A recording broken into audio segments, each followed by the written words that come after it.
إن الحمد لله نحمده ونستعينه ونستغفره ونعوذ بالله من شرور أنفسنا ومن سيئات أعمالنا من يهده الله فلا مضل له ومن يضلل فلا هادي له أشهد أن لا إله إلا الله وحده لا شريك له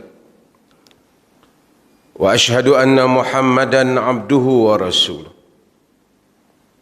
اللهم صل وسلم على حبيبنا سيدنا رسول الله وعلى آله وصحبه ومن تبعه ونصره ووالاه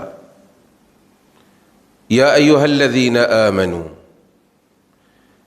الذين آمنوا اتقوا الله وقولوا قولا سديدا يصلح لكم أعمالكم ويغفر لكم ذنوبكم ومن يطع الله ورسوله فقد فاز فوزا عظيما أما بعد فإن أصدق الحديث كتاب الله وخير الهدي هدي محمد صلى الله عليه وسلم وشر الأمور محدثاتها وكل محدثة بدعة وكل بدعة ضلالة وكل ضلالة في النار. Sidang Jumaat yang dirahmati Allah, kita tahu dalam kehidupan moden ataupun kehidupan manusia hari ini, hampir kebanyakan manusia terlibat dengan hutang. Apatah lagi apabila manusia mempunyai sistem gaji mereka yang boleh mereka jadualkan pembayaran hutang mereka. Apabila berlaku krisis wabak penyakit seperti hari ini yang menyebabkan banyak aktiviti ekonomi di dalam kehidupan kita terganggu, maka timbul bagaimana cara untuk menguruskan hutang ini. Beberapa hari ini kita mendengar tentang pembentangan belanjawan, dan kerajaan memperkatakan sejak awal bagaimana menyusun semula tentang hutang-hutang yang membabitkan rakyat jelata. Soal moratorium, penangguhan, penjadualan semula hutang dan berbagai lagi kita dengar. Bukan saja kita dengar, mungkin juga membabitkan kita atau anak-anak kita. Bahkan mungkin dalam satu keluarga ada 5 orang, 3-4 orang terlibat dengan hutang. Sidang Jumaat yang dirahmati Allah, sebelum kita bincang tentang hutang itu, suka untuk kita menerangkan bahawasanya apa pendirian Islam tentang hutang. Walaupun jika kita lihat di dalam Al-Quran, Allah Subhanahu wa ta'ala memuji orang yang memberikan hutang dengan cara yang baik tanpa mengharapkan keuntungan di atas kesempitan hidup manusia, yang disebut sebagai qardan hasan, sebagai satu pemberian atau pinjaman dengan cara yang baik. Namun dalam masa yang sama, agama sangat tidak menggalakkan untuk kita berhutang, melainkan kita terpaksa ataupun mempunyai keperluan untuk berhutang, ataupun kita meyakini kita akan dapat membayar semula hutang tersebut. Di dalam hadis Nabi SAW yang diriwayatkan oleh Al-Imam At-Tirmidzi, apabila baginda SAW hadir untuk menunaikan salat salah satu jenazah pada zaman baginda, kemudian baginda dia maklumkan dia ni berhutang, tak mau bayar hutang. Nabi SAW kata, sallu ala sahibikum fa inna alaihi daina. Sembayanglah kamu untuk kawan kamu ni, dia ada hutang, yang ni aku tak sembayang. Nabi tak salat kepada jenazahnya sebagai satu peringatan kepada orang-orang yang enggan membayar hutang. Di dalam hadis yang diriwayatkan oleh Al-Imam Al-Bukhari, diriwayatkan juga oleh Imam Muslim dan selainnya, Nabi menyebut matlul ghani zulm. Sengaja melewatkan bayar hutang bagi orang yang mampu adalah satu kezaliman. Apabila kita kembali melihat kepada masalah hutang ini, kita akan dapati ada beberapa keadaan. Pertama ialah hutang kita dengan kawan-kawan kita, adik-beradik kita. Ada orang masa nak hutang, Masya Allah, manis mulut dia. Janji, insya-Allah dia nak bayar balik, macam-macam. Dan dia dapat hutang tu, kawan yang memberi hutang pula macam rasa bersalah jumpa dia. Sukar dia nak bayar. Dia mungkin beli kereta tambahan, rumah dia tambah, makan angin dengan keluarga dia. Dia tak bayar hutang orang. Dia rasa lagi kawan tu tak minta, tak ada masalah untuk dia. Ini satu tabiat buruk. Wala ta'kulu amwalakum bainakum bil batil. Jangan kamu makan harta kamu antara kamu dengan cara yang batil. Kadang-kadang dia rasa terlepas, apatah lagi orang tu tak sebut. Orang tu pun mungkin dah malas lah nak sebut, berat mulut dah dia pun. Dia pula rasa segan dalam bahasa kita. Hutang ini, seorang seperti ini, Nabi tak salatkan jenazah dia. Setiap hutang yang kita buat, sekalipun kita mati syahid, hutang tetap kita kena bayar di akhirat kelak. Sebab itu, sesiapa yang ada hutang dengan orang lain, penuhi tuntutan agama dan kehormatan diri, bayar hutang orang. Kadang-kadang kita ambil duit kawan kita, RM50, RM100, lepas tu dia pun dah tak minta, kita lupa. Kita ingat, kalau kita lupa cerita lain. Kita buat-buat lupa. Mati kita, macam mana pun amalan kita, perkara ini akan tersangkut di sisi Tuhan. Kerana ini membabitkan kezaliman kita terhadap hak orang lain. Sebab itu jika boleh kita elakkan hutang, kita elakkan hutang. Nabi SAW, dia Nabi. Nabi ni, kalau dia berwudu, di dalam hadis, para sahabat yaqtatiluna, berlumba-lumba, bergaduh nak mengambil wudu Nabi, bekas wudu.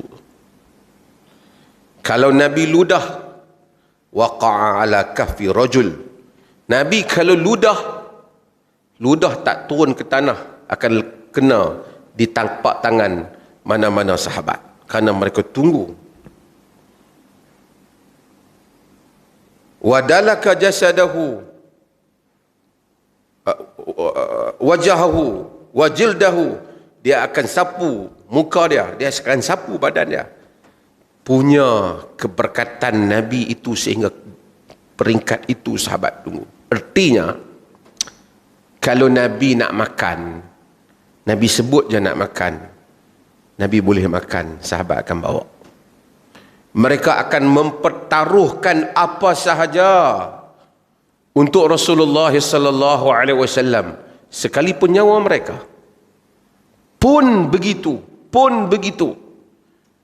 Di dalam hadis yang diriwayatkan oleh Al-Imam Bukhari, Aisyah radhiyallahu anha menyatakan, anna Nabiy sallallahu alaihi wasallam ishtara ta'aman min Yahud. Anna Nabiy sallallahu alaihi wasallam ishtara ta'aman min Yahudiyin ila ajalin wa rahanahu dir'an min hadid. Nabi sallallahu alaihi wasallam beli makanan daripada seorang Yahudi. Dan masyarakat Madinah ada Yahudi. Nabi beli makanan. Nabi tak ada duit. Kerana Nabi tak meminta-minta Nabi.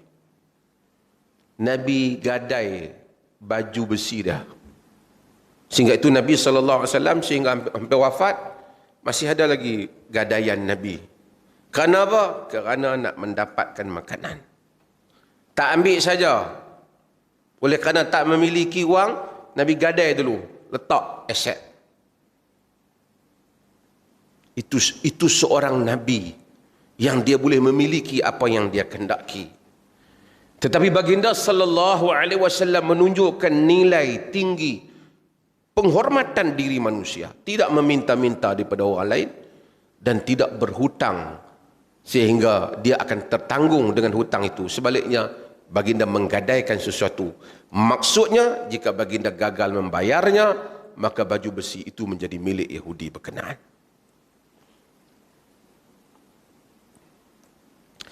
Dalam kehidupan hari ini, kita berhutang, mungkin ada orang berhutang kereta, ada orang hutang rumah. Negara menghadapi permasalahan dalam hal ini kerana bukan semua orang tak boleh bayar. Ada orang yang dia gaji berjalan seperti biasa, sepatutnya dia boleh bayar. Jika ruang hutang dia boleh bayar, dia tidak terjejas, dia patut bayar. Dan sebahagian orang fikir bila dia hutang, macam mana dia nak terlepas daripada hutang tu. Ini bukan suatu kemuliaan. Ia satu kesalahan. Mungkin kita tak mampu nak memiliki kereta jika kita tidak berhutang, maka kita terpaksa berhutang. Tapi kita bertanggungjawab untuk membayarnya. Kerana bila kita janji kita nak bayar, ia adalah amanah. Sebab itu Allah Subhanahu wa taala ingatkan masalah amanah ini kepada Nabi sallallahu alaihi wasallam dalam Al-Quran. Dan kita selalu baca, Inna Allah ya'murukum an tu'addul amanati ila ahliha wa idha hakamtum bainan nas an tahkumu bil adl. Allah memerintahkan kamu memberikan amanah kepada orang yang layak. Kita ambil duit orang, bagi balik duit orang tu. Kita tahu orang tu layak dengan kedudukan itu, kita beri jawatan itu kepadanya. Kita tahu bahawa seorang itu dia yang berupaya mengendalikan hal itu dan dia mempunyai kewibawaannya, kita letakkan orang yang patut pada tempat yang patut. Itu amanah. Dan apabila kamu berhukum di kalangan manusia, hendaklah kamu berhukum dengan cara yang adil. Sidang jemaat yang dirahmati Allah, kita sebut tentang hutang ni, dan khutbah sebut hal ni, pertama nak ingatkan kita supaya kita bayar hutang. Simple saja. Siapa yang hutang, bayar hutang. Balik lepas daripada khutbah ni, duk fikir, aku ada hutang kak aku tak? Ada hutang abang aku tak? Ada hutang adik aku tak? Setengah orang dia akal. Bukan akal dia bagus. Dia pandai macam mana nak fikir. Isteri dia kata, abang tak bayar kau hutang. Dia tak minta pun. Kita rasa kita terlepas. Sesiapa yang tahu dia berhutang, selesaikan hutang dia apabila terutama dia mampu. Sebab itu orang yang mati, harta pusaka dia tak boleh dibahagikan sehingga dia membayar hutang orang lain.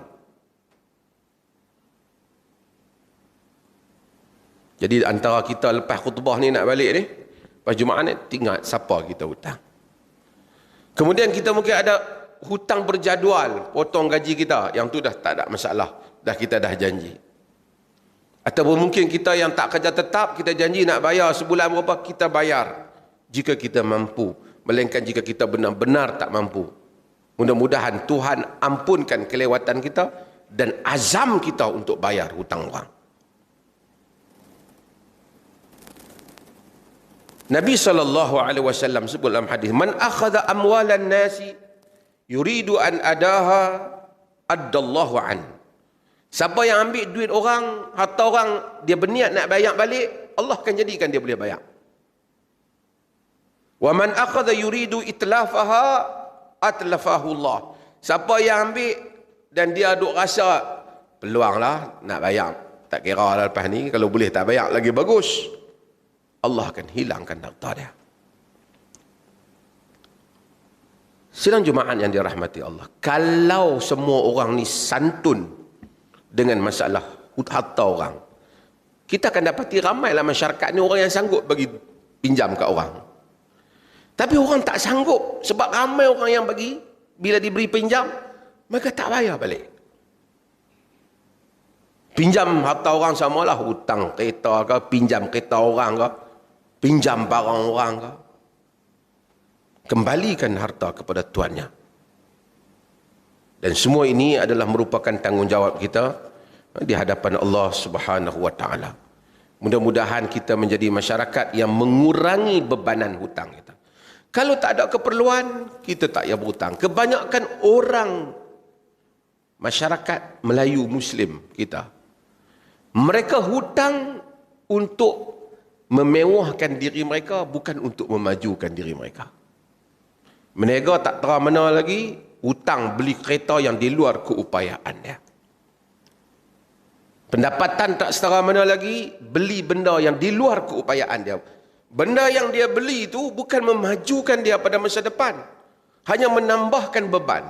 Tak salah membeli kereta, tapi dia beli kereta untuk, bukan untuk memajukan diri dia, tapi dia beli kereta untuk memewahkan diri dia dalam keadaan keupayaan dia belum sampai ke peringkat itu. Sedangkan kita lihat orang bukan Muslim dalam negara ini, mereka banyak juga hutang, tapi hutang-hutang mereka ialah membina empayar perniagaan mereka. Hutang beli aset yang lebih besar, hutang beli rumah, hutang beli bangunan. Tujuannya mengkayakan mereka dan mengkayakan kaum keluarga mereka dan keturunan mereka. Di mana hal itu ialah sesuatu yang patut dan patut dibuat oleh orang Islam. Malangnya kita telah berhutang dengan cara yang salah, orang lain berhutang dengan cara yang memberikan manfaat pada mereka. Barakallahu li wa lakum fil Qur'anil azim wa nafa'ani wa iyyakum bil ayati wa dzikril hakim.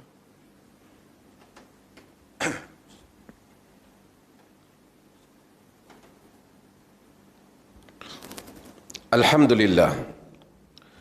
Alhamdulillahilladzi arsala rasulahu bil huda wa dinil haqq liyudhhirahu 'ala ad-dini kullihi walau karihal kafirun. Asyhadu an la ilaha illallah wahdahu la syarika lah wa asyhadu anna Muhammadan 'abduhu wa rasuluh. Allahumma shalli wa sallim ala nabiyyina Muhammad wa ala alihi wa sahbihi ajma'in. Faya ayyuhal ikhwatul mu'minun usikum wa nafsi bittaqwallah wa tazawwadu fa inna khairaz zadi taqwa. Amma ba'd. Sidang Jumaat yang dirahmati Allah. Hidup ni, jika kita di atas keupayaan diri kita saja, kita tidak berupaya sebenarnya, melainkan dengan pertolongan Allah juga. Sebab itu apabila kita dengar azan, hayya 'alas salah, datanglah salat, kita tak jawab macam mana kita jawab yang sebelum itu. Sebelum itu kita qulu kama qala al-muazzin, kamu sebut macam mana orang azan, tukang azan sebut. Kalau dia sebut Allahu akbar, Allahu akbar, kita sebut Allahu akbar, Allahu akbar. Tapi apabila dia sebut hayya 'alas salah, kita kata la haula wala quwwata illa billah. Kita kata tidak ada daya dan tidak ada upaya melainkan dengan Allah. Bagi kita mengakui kehambaan dan ketidakupayaan kita untuk menunaikan titah perintah Allah melainkan dengan pertolongannya jua. Sebab itu kata Syekhul Islam Ibn Taimiyah rahimahullah, la haula wa la quwata illa billah ialah merupakan kalimah istighathah, kalimah memohon pertolongan Tuhan. Sebab itu Nabi menyuruh orang yang kesusahan, bermasalah, tak berupaya, membanyakkan la haula wa la quwata illa billah. Apa yang kita nak sebut ialah di samping segala ikhtiar kita, utama kita ialah bergantung pada Allah. Nabi SAW ajar kita doa. Nabi kata, Allah makfini bihalalika an haramik.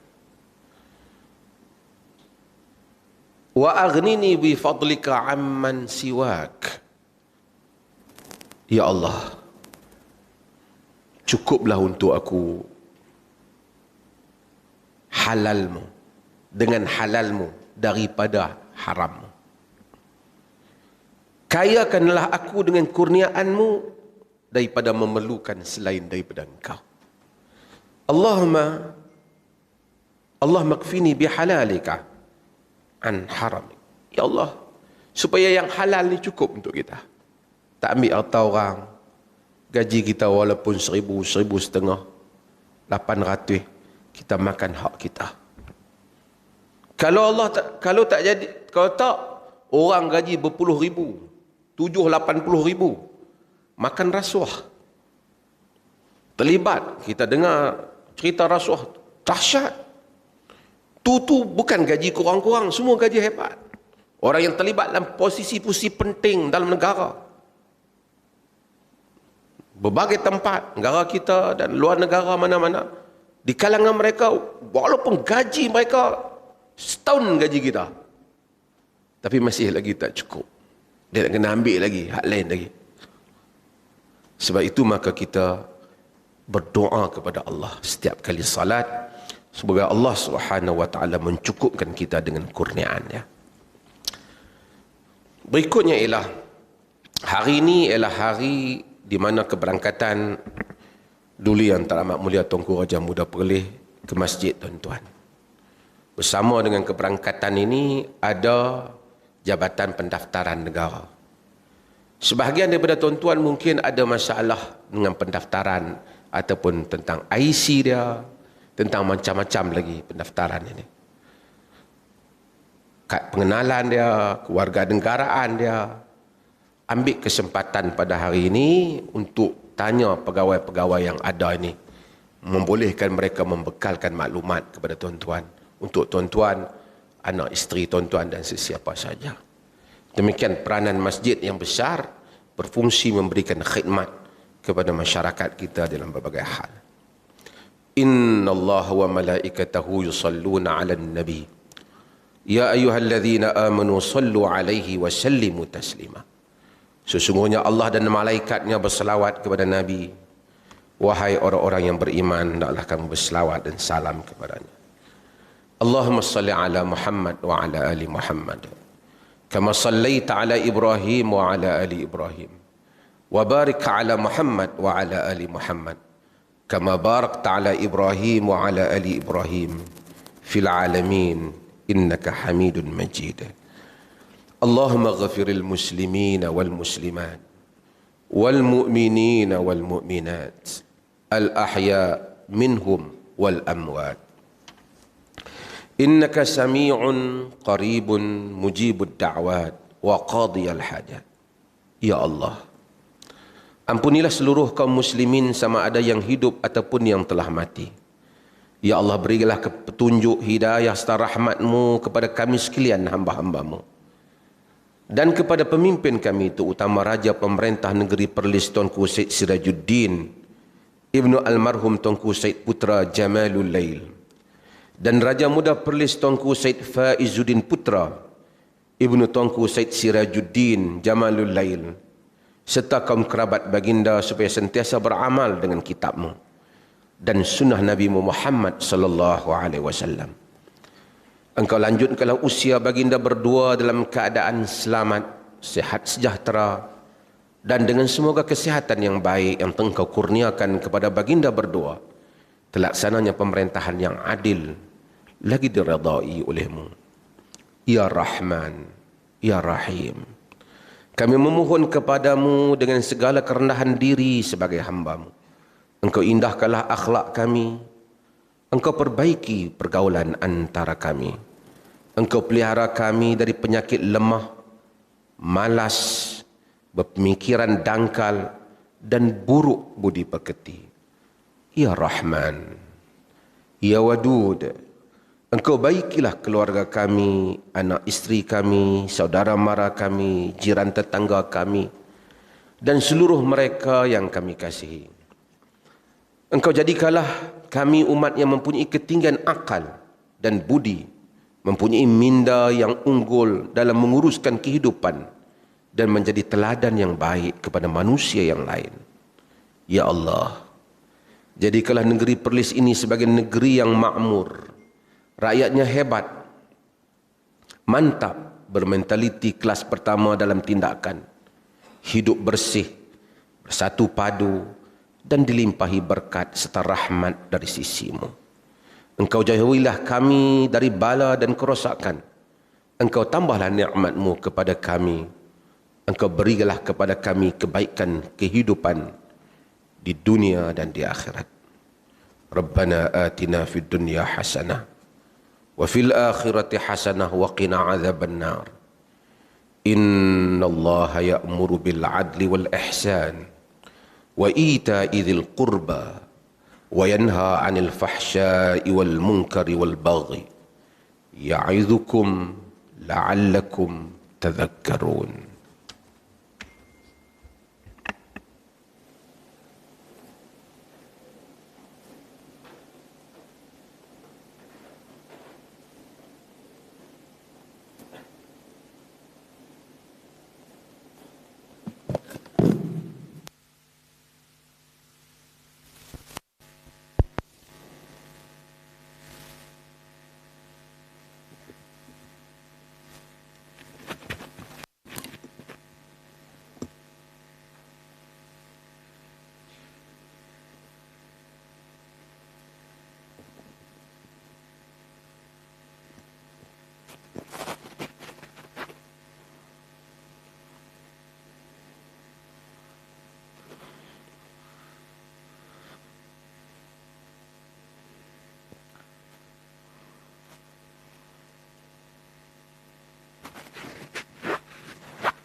Istawu wa'tadilu. Betul dan sempurnakan saf.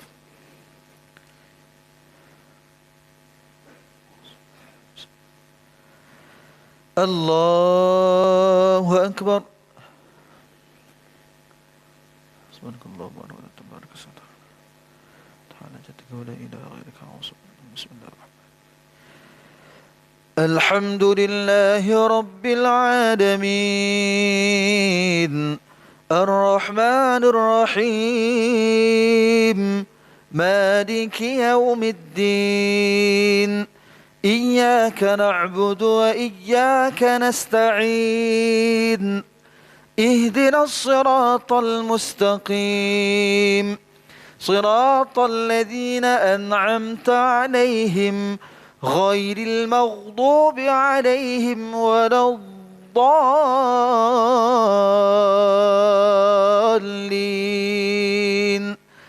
آمين.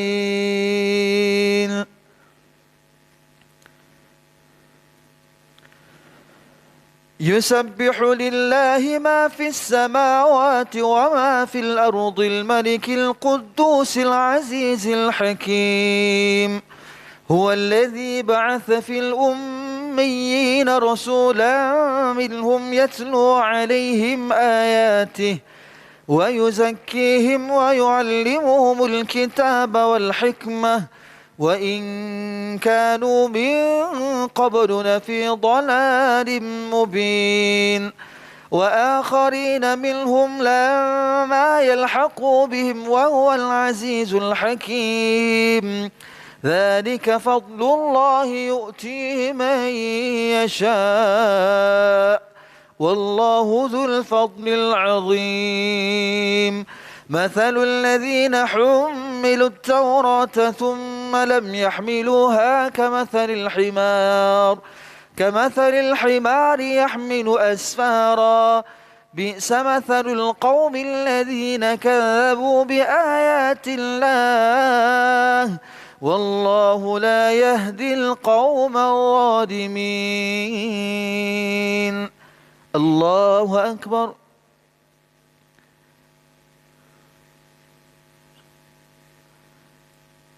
سمع الله لمن حمده. الله أكبر. سبحانك اللهم وبحمدك. سبحانك اللهم الله أكبر. اللهم اغفرني وعافني.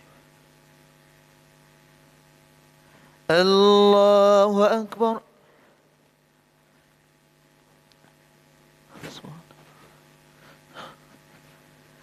الله أكبر. بسم الله الرحمن. الحمد لله رب العالمين الرحمن الرحيم مالك يوم الدين. إياك نعبد وإياك نستعين. اهدنا الصراط المستقيم صراط الذين أنعمت عليهم غير المغضوب عليهم ولا الضالين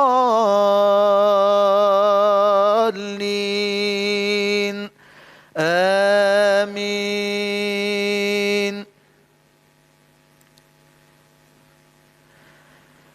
قل يا أيها الذين هادوا إذ زعمتم أنكم أولياء لله من دون الناس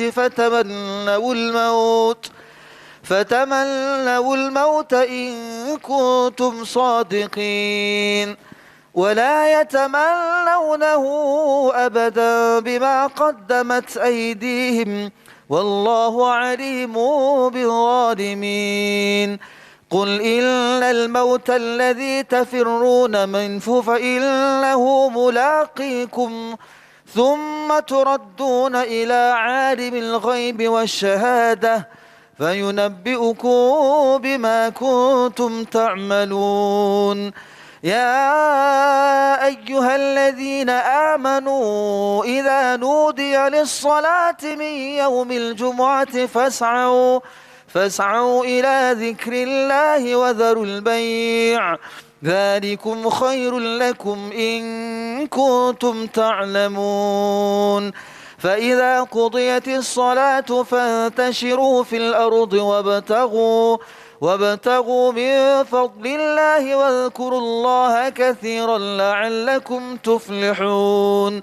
وإذا رأوا تجارة أو لهوا انفضوا إليها وتركوك قائما قل ما عند الله خير من اللهو ومن التجارة والله خير الرازقين.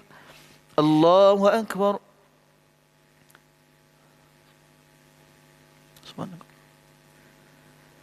سمع الله لمن حمده. الله أكبر.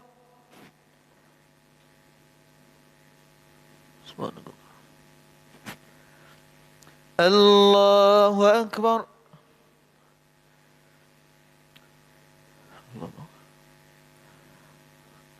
الله أكبر.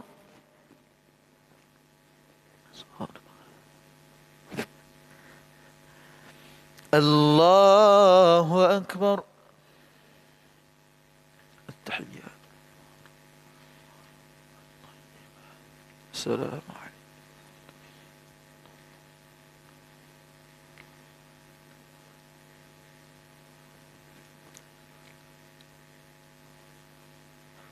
هو رسول.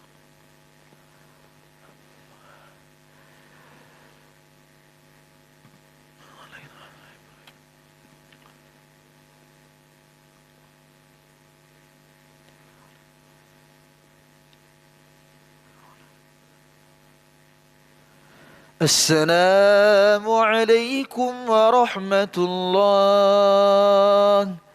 السلام عليكم ورحمة الله.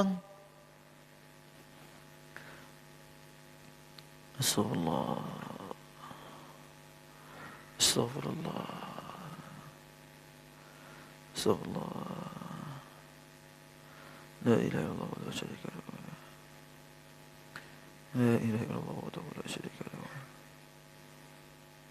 لا إله إلا الله ولا شريك له. لا إله إلا الله ولا شريك له. لا إله إلا الله ولا شريك له. لا إله إلا الله ولا شريك له.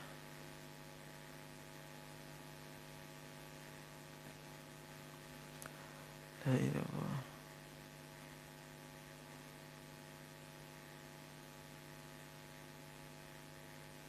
لا إله إلا الله.